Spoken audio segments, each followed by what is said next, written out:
Let me start with a disclaimer. I'm a CR surgeon. I do concede and I understand that a large population in the Western, in the Asian region are PS surgeons. So I hope I can offer you a perspective of having a happy agreement, happy marriage between both our philosophies of CR and PS. So what is the congruent story? Phil Noble and several people have reported that there is a proportion of patients who are dissatisfied after total knee arthroplasty, somewhere in the region of 18 to 24%. And when we look at the healthy kinematics, we know that there's an AP translation through flexion on it's about 2.9 to 3 millimeters on the medial side. And there's a fairly wide arc of movement on the lateral side up to almost about 12.5 millimeters.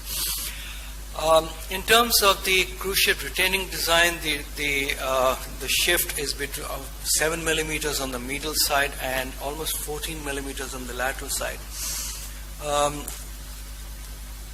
Aaron Hoffman actually many years ago spoke about the deep dish concept, and this current ultracongruent is really a takeoff on that philosophy of Aaron Hoffman. So you could actually take down the cruciate and not cut a box in the femur, thereby saving bone, saving time, and yet achieving stability. I think the ultracongruent took this to the next level, and the AP translation through flexion was between 5 and 9 millimeters, so more controlled lateral excursion. When we look at the bearing enhancements, there's increased lateral mobility and a bearing pathway. We know the issue of the little wheels, big wheel concept, which allows for external rotation and deep flexion. So the Persona ultracongruent bearing has a differential conformity, yet giving you medial stability. So this gives you resistance to subluxation, and the lateral conformity provides for your lateral mobility. So the idea is that you're snug on the medial side and you're mobile on the lateral side. That encourages and allows for deep flexion. The other point here is, if you look at the lateral configuration on the tibial articulating surface, it actually convex to the posterior side. So this allows for the rollback and gets you to about 140, 145 degrees of flexion. There's also raised anterior lip, and when you look at the medial side and the lateral side, there is an ITB relief, so there's a little cutout, so there's no impingement of the iliotibial band on the lateral side.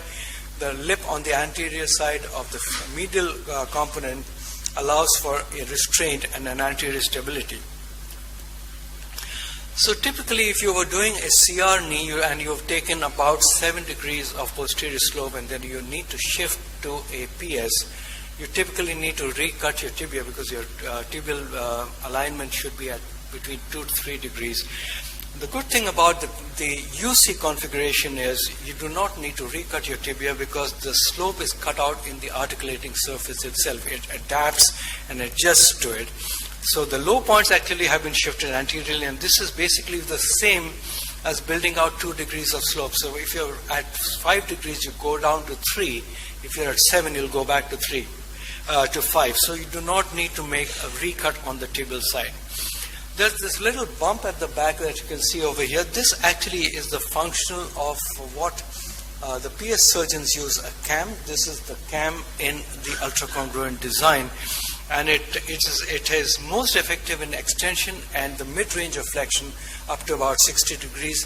In deep flexion beyond 100, 110 degrees, this has little or no roll. And this is the contact area that you can see over here between the CR. In 0 degrees, that's full extension, 45 degrees of flexion and 90 degrees of flexion. And you can see that the shift happens laterally and more posteriorly.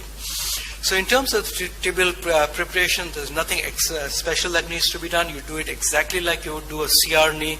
Recommendation is 5 to 7 degrees, and it's indicated for PCL resection. The only clinical detail is if you choose to do a ultracongruent design, you need to empty out the intercondylar notch, which means you excise the entire bulk of the PCL. There should be no PCL left at all. When we look at the VBK analysis between the lax knee and the tight knee, you can see the rollback is very different between a lax knee. There's a wide floppy component between the medial and the lateral side. And ideally, you want a stability and mobility, so why compromise one for the other? And this is pretty much the philosophy of your medial and the lateral and the ultracongruent. So if you look at the continuum of care, you go from CR to ultracongruent to medial congruent to PS to mid-level constraint to fully constrained to rotating hinge. That's the continuum of continuity over here. And when you look at the medial stability, these are medial congruent designs. This is one step more in terms of the articulation. There is a more posterior medial fulcrum and allows for a rollback and gives you almost about 13 degrees of slide on the lateral side. So this is called the science of stabilized motion. And this is pretty much an evolving story, so you can go from a cross spectrum from a completely unconstrained to a fully constrained knee. And the conformity issues is 1.4:1 to 1:1 in terms of the various articulation surfaces. There's a consistent conformity, and the medial congruent provides the greatest control of medial AP translation. So you're really fixed on the medial side and you're mobile on the lateral side. So this again is the contact area. This is, we have now put in the medial congruent, and you can see that there's a very uniform difference when you see beyond 90 degrees or thereabouts. The stress patterns on the ultracongruent and medial congruent are very similar. The anterior lip is the anterior constraint. The anterior lip is 11 millimeters, 1.5 millimeters greater, so it gives you greater medial stability as compared to the ultracongruent. So this is a more stabilized medial component. And the dwell point is more posterior. Than the more posterior the dwell point is, you get the higher ranges of flexion and stability. And the dwell point, as you all know, is the lowest point in the articulation, and this facilitates deep flexion. And this is the transverse lateral geometry, arced bearing path to pivot about the medial dwell point. We undertook a study between comparing CR and UC, and we looked at gait lab outcomes, foot pressures, midfoot and hindfoot step lengths, and WOMAC studies. We looked at 105 patients with CR on one side and UC on the other. No statistically significant differences in the gait parameters that we studied. But in terms of patient-reported outcomes, the patients reported a happier satisfaction rate on the ultracongruent side. So this is really what I was talking about, the cruciate retaining going through to the constrained posterior surfaces. When we look at the ultimate designs of and kinematics, there are no clear advantages preserving the UCL and UC inserts in terms of clinical outcomes, but less favorable kinematics was demonstrated, leading that we should recommend PSUC instead of CRUC. This was from Lucy Marchioli's study.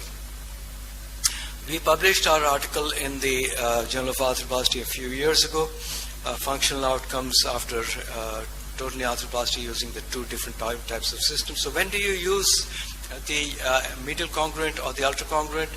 When there's a booking open, which means that when you have got your PCL and as you try to flex it, it tends to rise, and you end up having to release the PCL, which sometimes compromises and pops it completely. In these situations, resect the PCL, and if the PCL is resected, use a medial congruent or UC without having additional bone cuts. These are some intraoperative pictures of going from the resected side, trial implants and definitive implants. So the key issue in defining outcomes are dictated by achieving ideal mechanical alignment, posterior offsets, and optimizing the dwell point. I'd like to thank you all for your attention.